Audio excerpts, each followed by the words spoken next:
নমস্কাৰ এই মুহূৰ্তত আহি পৰিছে সন্ধিয়াৰ কেইবাটাও গুৰুত্বপূৰ্ণ খবৰ। আজি হৈছে 16 জুলাই। গোটেই অসম তথা ভাৰতৰ বিভিন্ন প্ৰান্তৰ পৰা যুগুত হৈছে কেইবাটাও ডাঙৰ খবৰ। এনেবোৰ খবৰ নিতেও পাই থাকিবলৈ চেনেলটি সাবস্ক্ৰাইব কৰি ভিডিঅ'টো এটা লাইক কৰিবলৈ নাপাহৰিব। আজিৰ আমাৰ প্ৰথমটো খুবেই গুৰুত্বপূৰ্ণ খবৰ হৈছে অসমবাসীৰ বাবে এটা ডাঙৰ খবৰ। আত্মসহায়ক মহিলাৰ বেংক একাউণ্টত কেতিয়া সম্ভৱ 10,000 কোটি টকা সবিশেষ জানিব পাৰিব ভিডিঅ'টোৰ জৰিয়তে। লগতে নতুনকৈ ৰেচন কাৰ্ডৰ বাবে আবেদন কৰিব পাৰিব। যিসকল ব্যক্তিৰ আধাৰ কাৰ্ড নাই সেইসকল ব্যক্তিৰ বাবে এটা গুৰুত্বপূৰ্ণ খবৰ মুখ উলিয়াইছে অসমৰ মুখ্যমন্ত্ৰী ডক্টৰ হিমন্ত বিশ্ব শৰ্মাই। কেইবাটাও গুৰুত্বপূৰ্ণ খবৰ সম্পূৰ্ণকৈ প্ৰকাশ কৰিছে।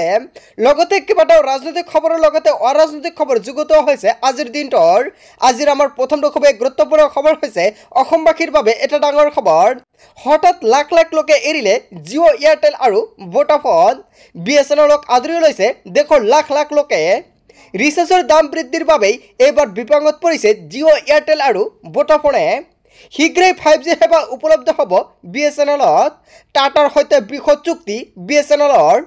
টাটাৰ সৈতে 15,000 কোটি টকাৰ চুক্তি কৰিছে BSNLে। জিঅ' এয়াৰটেল ভোডাফোনত বহু কম মূল্যত লাভ কৰিব আপুনি সুবিধা। 13 দিনতে 1,05,000 গ্ৰাহকে এৰিলে জিঅ' এয়াৰটেল আৰু ভোডা। হয় বন্ধু বান্ধৱীসকল, আপোনাৰ অঞ্চলত BSNL টাৱাৰটো পায়নে নাই? যদি আপোনালোকৰ অঞ্চলত BSNL নেটৱৰ্কটো ভাল আছে নিশ্চয় আপুনি কমেণ্ট কৰি জনাব। লগতে আপুনি কোনটো প্ৰান্তৰ পৰা চাই আছে সেয়াও আপুনি জনাবলৈ নাপাহৰিব। প্ৰতিদিনে দ্ৰুতগতিত বৃদ্ধি পাইছে BSNL গ্ৰাহকৰ সংখ্যা। দেশত BSNLে 5G স্থাপনৰ বাবে আৰম্ভ কৰিছে কাম। 4G সেৱা থকা ঠাইসমূহত সৰ্বাধিক হৈছে BSNL গ্ৰাহক। 4খনকৈ ৰাজ্যত ডাটা চেণ্টাৰ নিৰ্মাণ কৰিছে টাটাই। এই পৰ্যন্ত 10,000ৰো অধিক 4G নেটৱৰ্ক স্থাপন কৰিছে টাটাই। 2024ৰ ভিতৰতে 1 লাখ 4G নেটৱৰ্ক স্থাপনৰ পৰিকল্পনা কৰিছে টাটাই।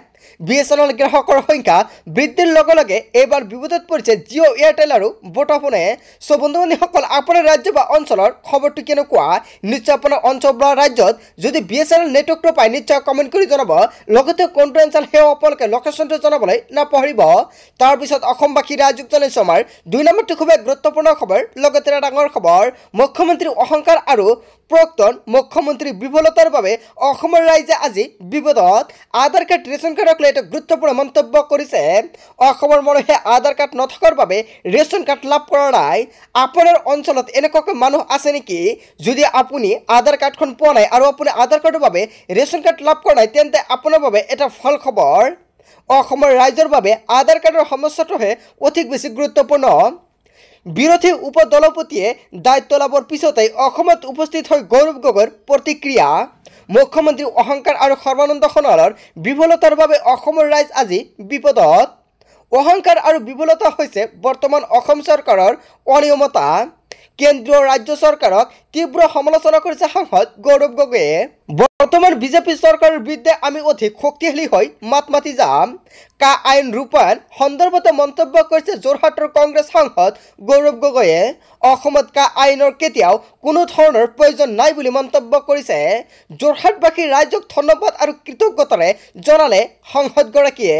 যোৰহাটবাসী ৰাইজৰ মৰম আৰু আশীৰ্বাদৰ বাবে পুনৰ সাংসদ হ'ব পাৰিলো বুলি মন্তব্য কৰিছে গৌৰৱ গগৈ। ৰাইজৰ মৰমৰ বাবেই আজি দলৰ গধুৰ দায়িত্ব ল'বলৈ মই সক্ষম হৈছোঁ। অসমৰ মানুহে আধাৰ কাৰ্ড নথকাৰ বাবে ৰেচন কাৰ্ড লাভ কৰা নাই। যদি আপোনাৰ অঞ্চল বা ৰাজ্যত এনেকুৱাকৈ মানুহ আছে নিশ্চয় আপুনি কমেণ্ট কৰি জনাব। তাৰপিছত অসমবাসী ৰাইজক জনাইছো আমাৰ 3 নম্বৰটো খুবেই গুৰুত্বপূৰ্ণ খবৰ। লগতে এটা ডাঙৰ খবৰ, জৰুৰী নিৰ্দেশনা প্ৰশাসনক ঘূৰাই দিয়ক আপোনাৰ ৰেচন কাৰ্ড। আপোনাৰ ৰেচন কাৰ্ড আছে নেকি? আপোনাৰ ৰেচন কাৰ্ডক লৈ প্ৰশাসনে দিছে জৰুৰী নিৰ্দেশনা। প্ৰশাসনক ঘূৰাই দিব লাগিব আপোনাৰ ৰেচন কাৰ্ড। প্ৰশাসনে বান্ধি দিলে কঠোৰ নিয়ম। স্বেচ্ছাই নিজৰ ৰেচন কাৰ্ড ঘূৰাই দিয়াৰ আহ্বান জনালে প্ৰশাসনে। বাৰ্ষিক আয় 4 লাখ টকাৰ ঊৰ্ধ্বত হ'লে আপুনি লাভ নকৰিব ৰেচন কাৰ্ড আৰু আপুনি ৰেচন কাৰ্ডৰ হিতাধিকাৰী হ'ব নোৱাৰিব। ৰেচন কাৰ্ড আপোনাৰ ঘূৰাই দিব লাগিব। হয়, আপুনি ঠিকেই শুনিছে। যদি আপোনালোকৰ বাৰ্ষিক আয় 4 লাখ টকাৰ ঊৰ্ধ্বত তেনে ক্ষেত্ৰত আপোনাৰ বাবে এটা বেয়া খবৰ। যদি আপোনালোকৰ বছৰি আয়টো 4 লাখ টকা হয় তেন্তে আপোনাৰ ৰেচন কাৰ্ড ঘূৰাই দিব নালাগে। আৰু যদি আপোনাৰ বছৰি ইনকামটো 4 লাখতকৈ অধিক হয় তেনে ক্ষেত্ৰত কিন্তু ঘূৰাই দিব লাগিব। তেনে হিতাধিকাৰী পৰিয়ালক ৰেচন কাৰ্ড ঘূৰাই দিয়াৰ বাবে আহ্বান জনাইছে জিলা প্ৰশাসনে।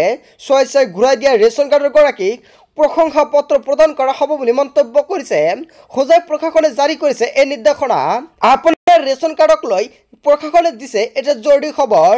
তাৰপিছত অসমবাসী ৰাইজক জনাইছোঁ আমাৰ 4 নম্বৰটো খুবেই গুৰুত্বপূৰ্ণ খবৰ। লগতে এটা ডাঙৰ খবৰ, কোনে কোনে ধ্বংস কৰিলে বিজেপি সম্পূৰ্ণকৈ উত্থাপন কৰিছে কেইবাটাও ডাঙৰ মন্তব্য কৰিছে অখিল গগৈয়ে। অখিল গগৈৰ মহা বিস্ফোৰণ মন্তব্য, কোনে কোনে ধ্বংস কৰিলে বিজেপিক। 2026 চনলৈকে এজন নিষ্ঠাবান কৰ্মী বিজেপিত নাথাকে। বিজেপিক লৈ বিস্ফোৰক মন্তব্য কৰিছে বিধায়ক অখিল গগৈ। এই সময়ত কংগ্ৰেছত থকা নেতাই বৰ্তমান ধ্বংস কৰিছে বিজেপিক। কংগ্ৰেছৰ দিনত অটপালি কৰা কেইজনে এতিয়া বিজেপিত অটপালি কৰিছে আৰু এইসকলে ধ্বংস কৰিছে বিজেপিৰ নিষ্ঠাবান কৰ্মীসকলক। সিন্ডিকেট কৰা মানুহ কেইজনেহে থাকিব বিজেপিত। ৱাচিৰ এই ৰাইজৰ দল কংগ্ৰেছ লৈ সোৱাদ পাব বহু বিজেপি নেতাৰ। 2026 চনলৈকে এজন নিষ্ঠাবান কৰ্মী বিজেপিত নাথাকে বুলি এটা ডাঙৰ মন্তব্য কৰিছে। ইয়াৰ বিষয়ত জনতাই কি ক'ব, জনতাৰ মন্তব্যটো নিশ্চয় কমেণ্ট বক্সত জনাব। তাৰপিছত অসমবাসী ৰাইজক জনাইছোঁ আমাৰ 5 নম্বৰটো খুবেই গুৰুত্বপূৰ্ণ খবৰ। লগতে এটা ডাঙৰ খবৰ, উজনি অসমৰ ৰাইজৰ বাবে এটা ভাল খবৰ। অৱশেষত আহি গ'ল বিদ্যুৎ। ঘণ্টা ঘণ্টা প্ৰতীক্ষাৰ অন্তত উজনি অসমত আহিল বিদ্যুৎ। কেইবা ঘণ্টা ধৰি 6খনকৈ জিলাত ব্যাহত আছিল বিদ্যুৎ সেৱা। মধুৰণি নাকাগাঞ্জাত পাৱাৰ গ্ৰীডত সংঘটিত হৈছে বিস্ফোৰণ আৰু বিস্ফোৰণৰ পিছতেই অন্ধকাৰত বুৰিছিল উজনি অসম। শক্তি বিভাগৰ চেষ্টাৰ অন্তত পুনৰ সংযোগ হ'ল বিদ্যুৎ সেৱা। মুখ্যমন্ত্ৰী হিমন্ত বিশ্ব শৰ্মাই টুইটযোগে জনালে এই কথা। অৱশ্যে বৰ্তমানৰ বহুকেইটা অঞ্চলত লোডশ্বেডিঙৰ খবৰ পোৱা গৈছে। আপোনাৰ অঞ্চলত লোডশ্বেডিং হৈছে নেকি? ঘণ্টা ঘণ্টা প্ৰতীক্ষাৰ অন্তত উজনি অসমত আহিল বিদ্যুৎ। তাৰপিছত অসমবাসী ৰাইজক জনাইছোঁ আমাৰ 6 নম্বৰটো খুবেই গুৰুত্বপূৰ্ণ খবৰ। লগতে এটা ডাঙৰ খবৰ, মুছলমান মহিলাক লৈ উচ্চতম ন্যায়ালয়ৰ ৰায়দান আৰু আদৰণি জনালে গৌৰৱ গগৈয়ে। মুছলমান মহিলাক লৈ উচ্চতম ন্যায়ালয়ৰ ৰায়ক লৈ আদৰণি জনালে গৌৰৱ গগৈ। মুছলমান মহিলাৰ অধিকাৰক লৈ ৰায়দান দিছিল উচ্চতম ন্যায়ালয়ে।